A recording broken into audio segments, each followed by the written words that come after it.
2023 آ چکا ہے، 2022 آیا تھا، آ کر چلا بھی گیا اور پتہ بھی نہیں چلا۔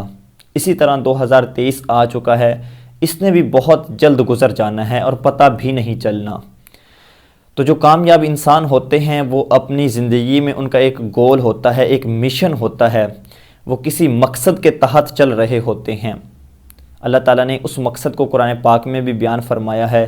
ہم اس دنیا میں آئے ہیں، اس سال 2023 میں ہم نے کیا کیا کرنا ہے، ہماری کیا کیا اچیومنٹس ہونی چاہیے، ہم اس سال میں کیا کیا کام کریں گے۔ کوئی ڈگری کر رہا ہوگا، اس سال وہ کون سی ڈگری مکمل کر لے گا، یہ سارا بیٹھ کے پلان بنا لینا چاہیے پہلے۔ اور ایک جو مقصد، خاص مقصد ہے، اللہ تعالیٰ نے ہمیں اس دنیا میں بھیجا، اس خاص مقصد کو بھی ہمیشہ اپنے پیش نظر رکھنا چاہیے۔ 2023 ہو، 2024 ہو، جو بھی سال ہو، اپنی زندگی کے ہر لمحے میں اس مقصد کو اپنے پیش نظر رکھنا چاہیے۔ مقصد کیا تھا؟ اللہ تعالیٰ نے قرآن مجید میں ارشاد فرمایا کہ وَمَا خَلَقْتُ الْجِنَّ وَالْإِنسَ إِلَّا لِيَعْبُدُونَ، کہ بے شک اللہ نے انسانوں کو اور جنوں کو اپنی عبادت کے لیے پیدا کیا ہے۔ تو اس مقصد کو یاد ہمیشہ رکھنا ہے۔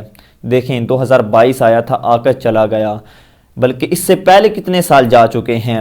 ہم نے کتنے سال، کتنے مہینے، کتنے دن، کتنے گھنٹے ہم نے غفلت میں گزار دیے۔ ہم نے سوچے کہ ہم نے اپنی زندگی میں اب تک کیا ہے، لیکن ابھی بھی دیر نہیں ہوئی، ابھی بھی سانسوں کی مالا چل رہی ہے، ابھی بھی ہمارے پاس وقت ہے۔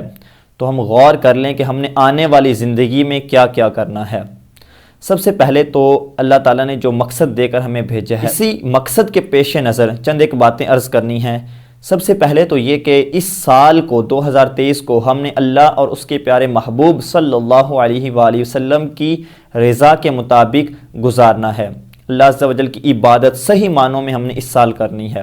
سب سے پہلے تو ہم نے یہ نیت کرنی ہے کہ انشاءاللہ ہماری اس سال 2023 میں کوئی نماز بھی قضا نہیں ہوگی۔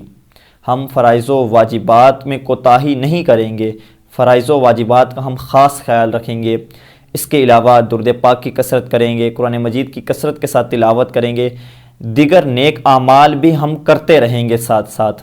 پہلی بات تو یہ۔ دوسری بات ہے وہ یہ ہے کہ حقوق اللہ کا خیال رکھنے کے ساتھ ساتھ ہم حقوق العباد کا بھی خاص خیال رکھیں گے۔ حقوق العباد ہوتے ہیں، جس طرح اللہ کے حقوق ہوتے ہیں، اس طرح اور دیگر بہت سے لوگوں کے حقوق ہوتے ہیں۔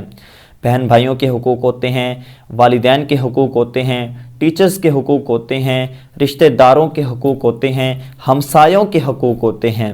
تو یہ سب کے سب حقوق العباد میں آ جاتے ہیں۔ تو ہم نے ان کا بھی خاص خیال رکھنا ہے۔ حقوق اللہ کے ساتھ ساتھ حقوق العباد کا بھی اس سال میں ہم نے، اس سال بلکہ آنے والی پوری زندگی میں ہم نے خاص خیال رکھنا ہے کہ کوشش کرنی ہے ہماری وجہ سے کسی کو کوئی پریشانی نہ ہو، کوئی تنگ نہ ہو، کوئی کسی مصیبت میں مبتلا نہ ہو، ہماری وجہ سے کسی مسلمان کو تکلیف نہ پہنچے، کیونکہ حضور علیہ الصلوۃ والسلام نے ارشاد فرمایا کہ من آذا مسلما فقد آذانی ومن آذانی فقد آذى اللہ، کہ جس نے کسی مسلمان کو ایذا دی، کسی مسلمان کو تکلیف دی، اس نے مجھے تکلیف دی، اور جس نے مجھے تکلیف دی اس نے معاذ اللہ اللہ کو تکلیف دی۔ تو دیکھیں کہاں تک معاملہ پہنچتا ہے۔ تو اس سال ہم نے کوشش کرنی ہے کہ ہم نے حقوق اللہ کے ساتھ ساتھ ہم نے حقوق العباد کا بھی خاص خیال رکھنا ہے۔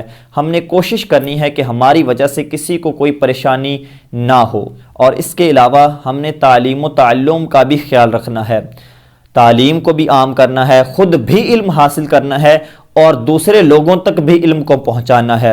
اس سال ہمیں اپنے ملک پاکستان سے ناخواندگی کی شرح کو کم کرنے کی کوشش کرنی چاہیے، تاکہ ہمارا ملک آگے بڑھ سکے، ناخواندگی کی شرح کم ہو سکے۔ تو اس کا بھی خاص خیال رکھنا ہے، تعلیم و تعلم کا، خود بھی علم حاصل کرنا ہے اور دوسرے لوگوں تک بھی علم کو پہنچانا ہے۔ اور اس کے علاوہ جو سب سے اہم کام ہے، جو کام اگر ہم نہیں کریں گے تو ہم کامیاب نہیں ہو سکتے، اور وہ یہ کام ہے کہ ہم نے اچھے لوگوں کی دوستی اختیار کرنی ہے، برے لوگوں کی دوستی سے اجتناب کرنا ہے، اچھی صحبت میں اٹھنا بیٹھنا ہے، بری صحبت سے ہم نے بچنا ہے۔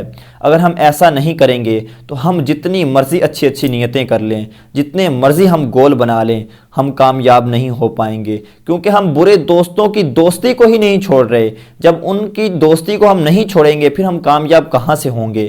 تو کوشش کرنی ہے اچھے لوگوں کے ساتھ اٹھنا بیٹھنا ہے، برے دوستوں سے اجتناب کرنا ہے۔ وہ ایک پنجابی کا شعر ہے نا، شاعر کہتا ہے کہ چنگے بندے دی صحبت یارو، جویں دکان عطاراں، سودا پاویں مل نہ لئیے پر ہلے آن ہزاراں۔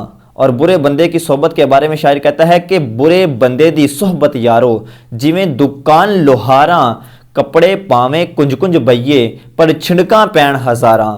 تو یہی ہے، اگر ہم برے دوستوں کی دوستی کو نہیں چھوڑیں گے تو پھر ہم نے بھی انہی کے جیسا بننا ہے۔ تو یہ جو بری دوستی ہوتی ہے، بری صحبت ہوتی ہے، یہ ایمان کے لیے بھی زہر قاتل ہوتی ہے۔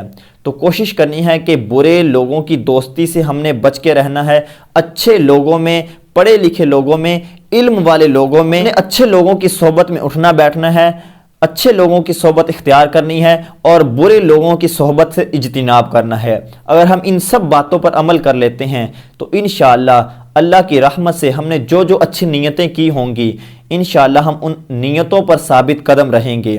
تو ہم نے سب سے پہلے حقوق اللہ کا خیال رکھنا ہے، نمازیں وقت پر ادا کرنی ہے، بلا عذر شرعی کوئی نماز قضا نہیں ہونی چاہیے، درود پاک کی کثرت کرنی ہے، قرآن مجید کی کثرت کے ساتھ تلاوت کرنی ہے۔ اس کے بعد حقوق العباد کا بھی خاص خیال رکھنا ہے، اپنے بہن بھائیوں کے حقوق کا، والدین کے حقوق کا، اپنے اساتذہ کے حقوق کا، ہمسایوں کے حقوق کا، سب کے حقوق کا خاص خیال رکھنا ہے، حقوق العباد کا خاص خیال رکھنا ہے۔ اس کے بعد تعلیم و تعلم کے حوالے سے بھی غور و فکر کرتے رہنا چاہیے، اور اس کے بعد اچھی صحبت اختیار کرنی ہے اور برے لوگوں کی دوستی سے بچنا ہے۔ اللہ عز و جل ہماری تمام پچھلی خطاؤں کو معاف فرمائے، ہمارے آنے والے سال کو ہمارے گزرے ہوئے سال سے بہتر بنائے اور ہمیں ان تمام باتوں پر عمل کرتے رہنے کی توفیق عطا فرمائے۔